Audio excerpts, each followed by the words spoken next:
The edge of the world. The screen fades in from black, revealing a jagged mountain peak piercing through a stormy sky.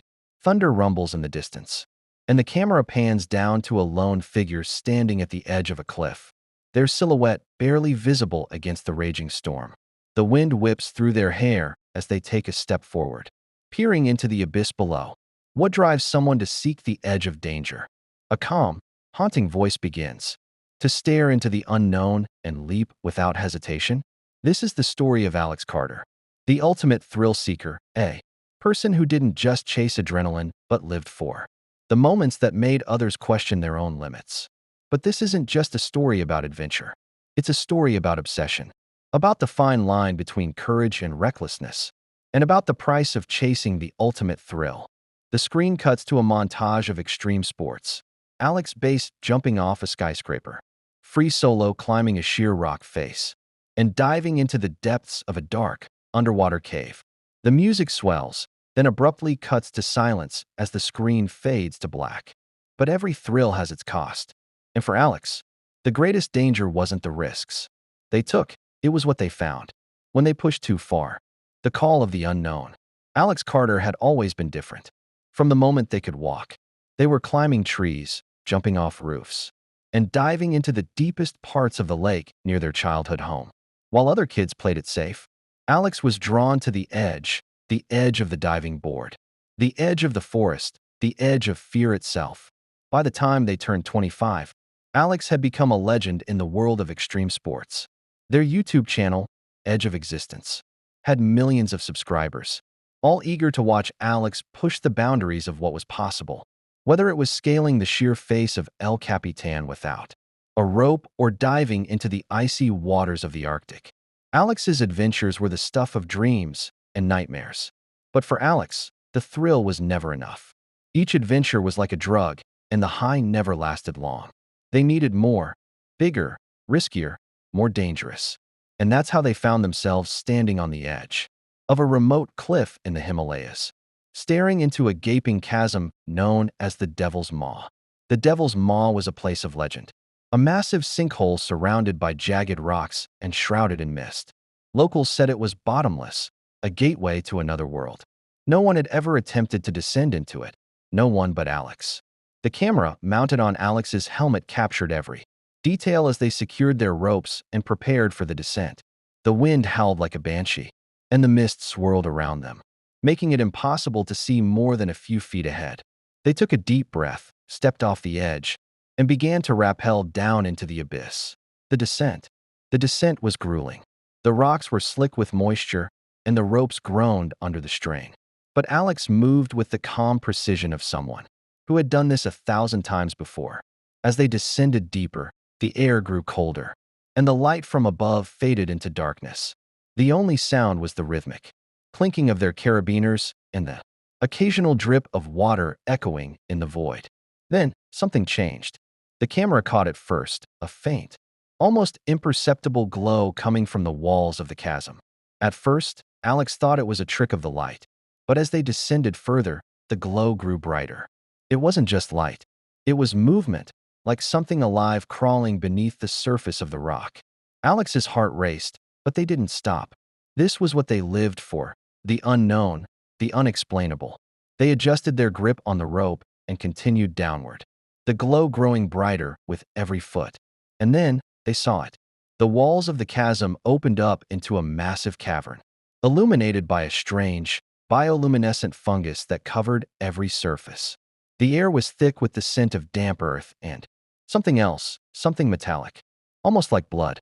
In the center of the cavern was a pool of water, so still and black it looked like liquid obsidian. Alex stepped off the rope and onto the cavern floor, their boots crunching on the brittle fungus. They approached the pool cautiously, their camera capturing every detail. As they leaned over to peer into the water, something moved beneath the surface, a shadow, large and sinuous, darting out of sight before they could get a clear look. For the first time in their life, Alex felt a flicker of doubt. This wasn't just another adventure. This was something else entirely. The awakening. But before they could process what they'd seen, the ground beneath them began to tremble. The glow of the fungus flickered, and the water in the pool rippled as if something massive was stirring beneath the surface. Alex's instincts screamed at them to run, but there was nowhere to go. They were hundreds of feet below the surface, trapped in a cavern that felt less like a natural formation and more like a living, breathing entity. The camera caught one last glimpse of Alex's face, a mix of fear and exhilaration, before the screen went black. The aftermath. When Alex emerged from the Devil's Maw 3 days later, they were different. Their eyes, once bright with excitement, were now hollow and distant. They refused to speak about what they'd seen in the cavern, and the footage from their camera was corrupted, nothing but static and garbled audio. But something had changed in Alex. The thrill of their previous adventures no longer satisfied them. They became obsessed with finding more places like the Devil's Maw, places that defied explanation, places that felt alive. Their followers noticed the change. The comments on their videos were filled with concern. "Are you okay, Alex?" One fan wrote, "You seem different." But Alex ignored them. They had a new mission now, and nothing would stop them. The descent into madness. The screen fades in, showing Alex sitting in a dimly lit room, their face illuminated by the glow of a laptop. The footage from the Devil's Maw plays on the screen, but it's distorted, static flickers across the image, and the audio is a garbled mess of whispers and growls. Alex's hands tremble as they pause the video, their eyes fixed on the frozen frame of the black pool in the cavern.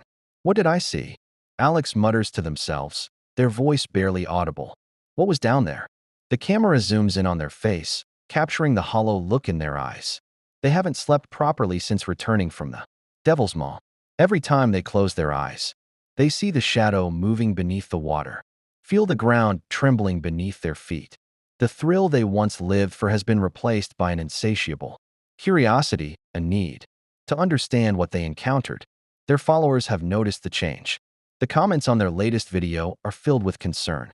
"Alex, you look exhausted. Are you okay? What happened in the Devil's Maw? You've been so quiet since you got back. Please take a break. You're scaring us." But Alex doesn't respond. They're too busy scouring the internet for clues, searching for any mention of places like the Devil's Maw. It's during one of these late-night research sessions that they stumble upon a forum post titled "The Island That Shouldn't Exist." The post is written by a user named ShadowSeeker87, and it describes an island in the Pacific that doesn't appear on any maps. According to the post, the island is surrounded by an unnatural fog, and strange lights have been seen emanating from its center. Ships that venture too close disappear without a trace. Alex's heart races as they read the post. This is exactly what they've been looking for, a place that defies explanation, a place that might hold the answers they're seeking. The journey to the island. 2 weeks later, Alex stands on the deck of a small boat, staring out at the horizon. The sky is a swirling mass of dark clouds, and the sea is choppy, the waves crashing against the hull with a force that makes the boat shudder. The captain, a grizzled man named Jonas, eyes Alex warily. "You sure about this?" Jonas asks, his voice gruff. "That island? It's not right. Bad things happen to people who go there." Alex doesn't respond. Their eyes are fixed on the horizon, where a thick fog is beginning to form. The island is close. They can feel it. As the boat approaches the fog, the temperature drops, and the air grows heavy with a sense of foreboding. Jonas slows the engine, his hands gripping the wheel tightly. "This is as far as I go," he says, his voice tense. "I'll wait here for 24 hours. If you're not back by then, well, don't expect me to come looking for you." Alex nods, their mind already focused on what lies ahead. They grab their gear, a backpack filled with cameras, climbing equipment, and a few days' worth of supplies, and step onto the small inflatable raft they'll use to reach the island. The journey through the fog is eerie. The air is thick and damp, and the only sound is the gentle lapping of the water against the raft. Alex's camera captures every detail, the lens struggling to penetrate the dense mist. And then, the island comes into view. The island. The island is unlike anything Alex has ever seen. The shore is lined with jagged black rocks, and the vegetation is dense and unnaturally dark, the leaves shimmering with an oily sheen. The air is thick with the scent of decay, and the ground beneath Alex's feet feels soft, almost spongy, as if the island itself is alive. They step further inland, their camera capturing every detail. The trees are twisted and gnarled, their branches reaching out like skeletal fingers. Strange, bioluminescent plants dot the landscape, their faint glow casting an otherworldly light on the surroundings. As Alex ventures deeper into the island, they begin to notice strange symbols carved into the trees and rocks. The symbols are similar to the ones they saw in the Devil's Maw, glowing, shifting patterns that seem to pulse with a life of their own. The further they go, the more the island seems to react to their presence. The ground trembles faintly beneath their feet, and the air grows heavier, almost suffocating. The camera captures the moment Alex realizes they're not alone. Shadows move in the periphery of their vision, darting between the trees too quickly to be seen clearly. But Alex doesn't stop. They're driven by a force they can't explain, a need to reach the center of the island, the stone structure. After hours of trekking through the dense vegetation, Alex finally reaches the center of the island. There, rising out of the ground like a monolith, is a massive stone structure. The walls are covered in the same glowing symbols Alex has seen before, but these are larger, more intricate, and they seem to shift and change as Alex approaches. The entrance to the structure is a gaping archway, the darkness within seeming to swallow the light. Alex hesitates for a moment, their instincts screaming at them to turn back. But the curiosity, the need to know, is too strong. They step inside. The interior of the structure is vast, the walls lined with carvings of creatures that look like nothing Alex has ever seen. The carvings are twisted in human shapes, their forms shifting and writhing in the flickering light of the glowing symbols. The air is thick with a palpable sense of dread, and the ground beneath Alex's feet feels warm, almost like the structure is alive. As they venture deeper, they begin to hear it, a low, guttural growl that seems to come from everywhere and nowhere at once. The sound sends a chill down their spine, but they press on, their camera capturing every detail. And then, they reach the center of the structure. The revelation. The center of the structure is a massive chamber, its walls covered in the same glowing symbols. In the center of the chamber is a pedestal, and on top of the pedestal is a strange, pulsating object. It looks like a crystal, but its surface is fluid, shifting and changing like the symbols on the walls. Alex approaches the pedestal, their camera capturing the moment they realize the truth. The object isn't just a crystal, it's a gateway, a portal to something far older and more dangerous than they could have imagined. The growl grows louder, and the ground beneath Alex's feet begins to tremble. The symbols on the walls glow brighter, and the air grows thick with a sense of impending doom. Alex turns to run, but it's too late. The camera captures one last glimpse of their face, a mix of fear and exhilaration, before the screen goes black. The price of the ultimate thrill. The screen fades in from black, revealing a shaky, handheld camera feed. The image is grainy, the colors washed out, and the audio is filled with static. The camera pans across a dark, cavernous space, the walls lined with the same glowing symbols seen in the previous parts. The air is thick with tension, and the faint sound of labored breathing can be heard. Alex's voice cuts through the silence, trembling but determined. If you're watching this, it means I didn't make it back, but I need you to know the truth. I need you to understand. What's out there, what's waiting for us in the shadows. The camera tilts downward, revealing Alex's hands clutching the glowing crystal from the pedestal. Its surface pulses with an eerie light, casting strange shadows on the walls. This is what they've been protecting. This is what they don't want us to find. The awakening. The screen flashes back to the moment Alex entered the stone structure. The camera captures their every step as they venture deeper into the chamber, the growling growing louder with each passing second. The symbols on the walls seem to writhe and twist, as if alive, and the air grows heavier, almost suffocating. When Alex reaches the pedestal, they hesitate. The crystal calls to them, its pulsating light hypnotic. They reach out, their fingers brushing against its surface. The moment they touch it, the room erupts in chaos. The ground shakes violently, and the symbols on the walls glow brighter, their light blinding.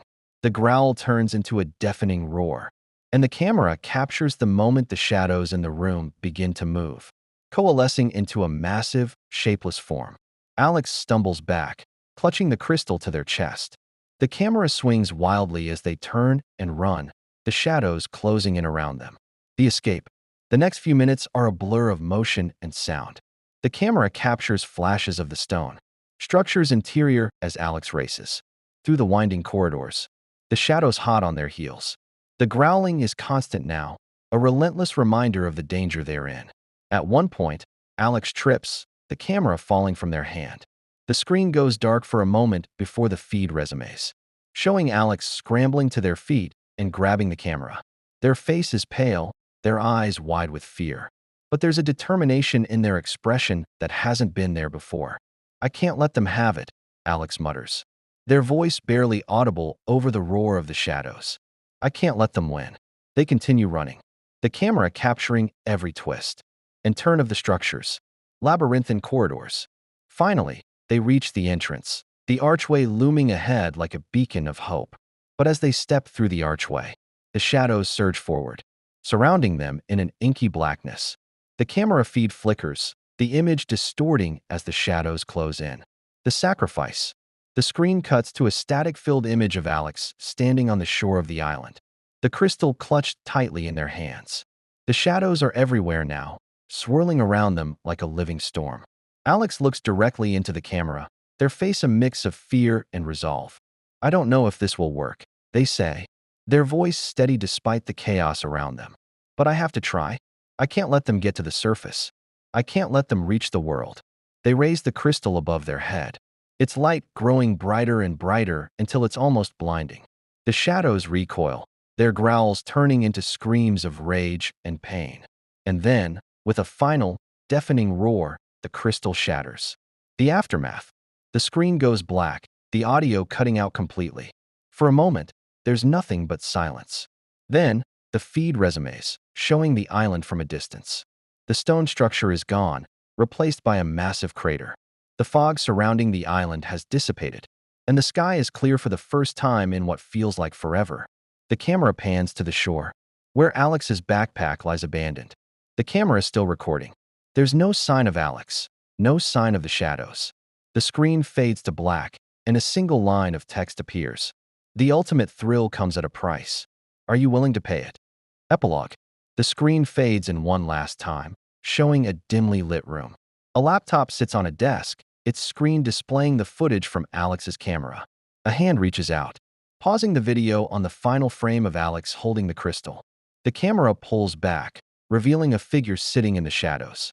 Their face is obscured, but their voice is calm and measured. "Alex Carter was a fool," the figure says, their tone almost pitying. "They thought they could stop us. They thought they could protect the world. But the shadows are patient, and they will find a way."